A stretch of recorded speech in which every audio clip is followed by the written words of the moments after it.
cell phones were working. So I called my friend with the car service, and she said, I'll send the car for you. Just, give me the address. And my brother called his wife to tell her to meet her at my house. And then I figured I'll try it, and I called my parents, and I got through. And my dad answers the phone. And I said, hi, Dad, it's Ari.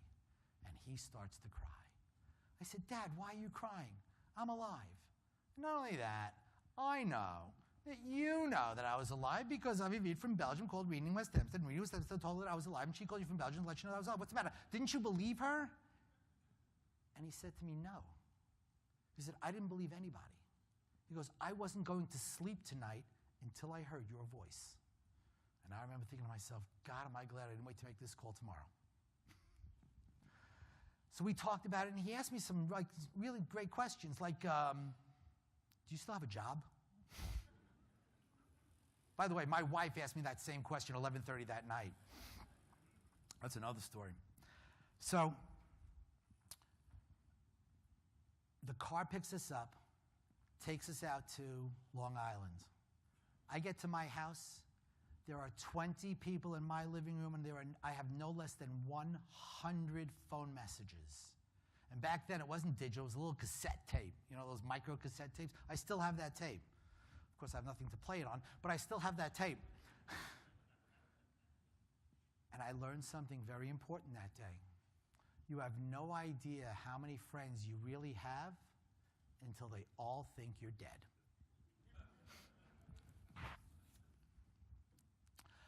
I did learn a lot that day.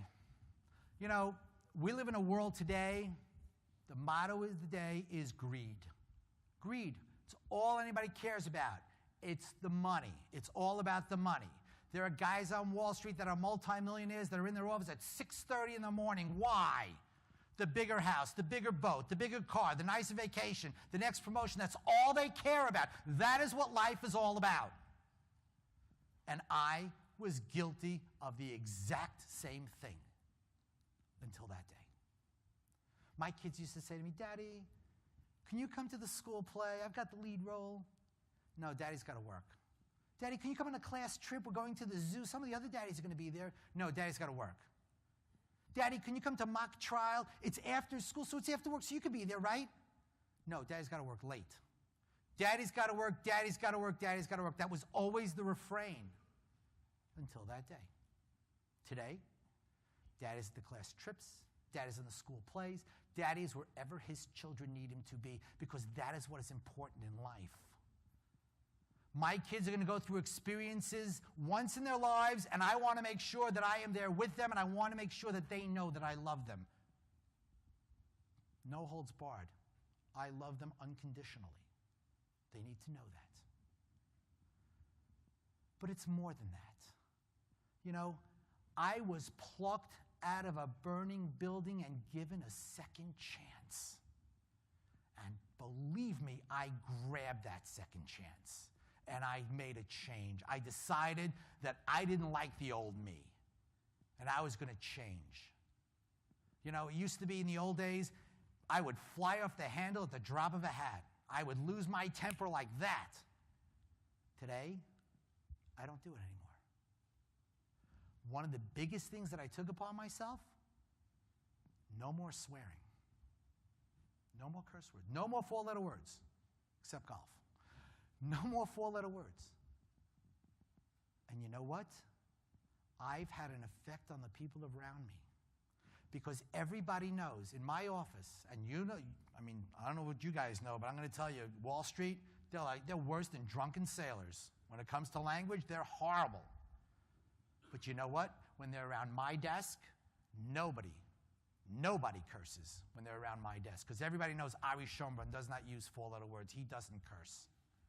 And if somebody slips and they say a curse word by accident, they'll look at me and they go, I'm sorry, please forgive me. I didn't mean it. I apologize. So I made a decision.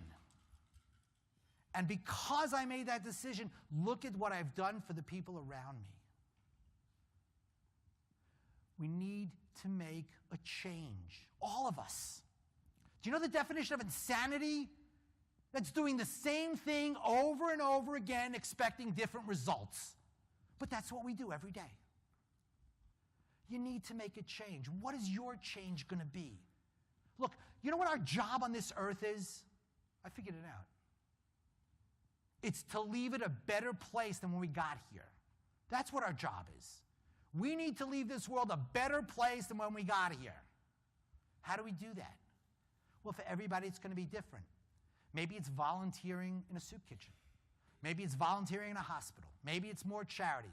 There are so many things that you can do to make this world a better place. But you need to be willing to change. You know, I get the story, I get it all the time. You know, I don't have the time. I don't have the time. Who's got time? We're all so busy. We're all busy, right? Is there anybody in this room who's not busy? I want to see a hand. Of course not. Everybody's busy. I was busy. I was super busy. You know why? It's easy. Football season. Oh, big fan. You know, big Giant fan. Got to watch the games. Got to read the sports. Got to, right? Baseball. Huge Yankee fan. Got to you got to know what's going on. You got to, right? Basketball. Huge basketball fan. Got to watch, right? And then of course now there's the movies. All my favorite movies on TV. All my favorite television shows. I had no time. When I shut the idiot box off, I found all kinds of time. And that's what I did. People spend hundreds and hundreds of dollars on cable. What are they getting out of it? Nothing. Time to shut it off. Time to make a change. Time to start doing something for society to make the society a better place. That's what we need to do. And that's my challenge to each and every one of you in this audience today. Make a change that's going to make the world a better place. Make a change that's going to make your family better. Forget about the rest of the world. Make a change that's going to make your family or your community better. You know what? It'll start to spread. It'll go from your family, it'll start to spread to your community. And before you know it, we can light up a world if we make the decision. I want to end with a short story, and I love this story because I think it's so apropos. It's about a young executive, 35 years old, climbing the ladder of success, goes out and buys himself a brand new Jaguar. And he's driving down the city streets, and maybe he's going a little too fast. And he sees some kids darting in and out, and all of a sudden he's driving, and wham! His car gets hit by a brick. So he puts the car in reverse, he pulls back, he jumps out of the car, he sees this kid, he grabs this kid, and he says, "What's the matter with you? What's wrong with you? Why did you throw the brick at that car? It's a brand new Jaguar. You know what that's going to cost me to fix?" And the little boy looks at him and goes, "Please, mister, please, I didn't know what to do. You see, my older brother fell out of his wheelchair, and he's too heavy for me to lift. I couldn't get anybody to stop. I didn't know what to do." So he takes the boy by the hand. He says, "Where's your brother?" And they walk down to the end of the block, and sure enough, in the street is this boy in the gutter with an overturned wheelchair. So he turns the wheelchair right side up. He picks the boy up. He puts him in the wheelchair. He takes out his handkerchief, and he wipes the blood from the scratches. And the little boy starts pushing his brother away and says, "Thank you, mister. Thank you so much." And he starts walking to his car very slowly. And he looks at the dent, and he vows never, ever to fix it, because he never wants to forget what happened. You see, they say that God whispers to our minds, he whispers to our hearts, but we're so busy running through life. We're always running. We're so busy running through life that we don't listen. We don't take the time to listen. So you know what happens? He throws a brick at us to wake us up. Now me, I've had the brick thrown at me. You have a choice. You can listen to the whispers, or you can wait for the brick. Thanks for listening.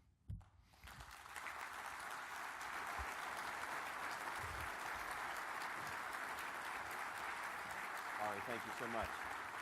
Thank you so much. Seth, make an announcement here. Wow. You know, it's hard to hear a story about 9/11 without stirring deep emotion, and to hear firsthand experience is always, always so moving. So, Ari, thank you for sharing with us. He will be available in the hallway selling books and signing books there, and we'll be very happy to visit with you. I also am supposed to announce that on the monitor at the registration table, you should go and check to see if you're a prize winner from one of our vendors back there.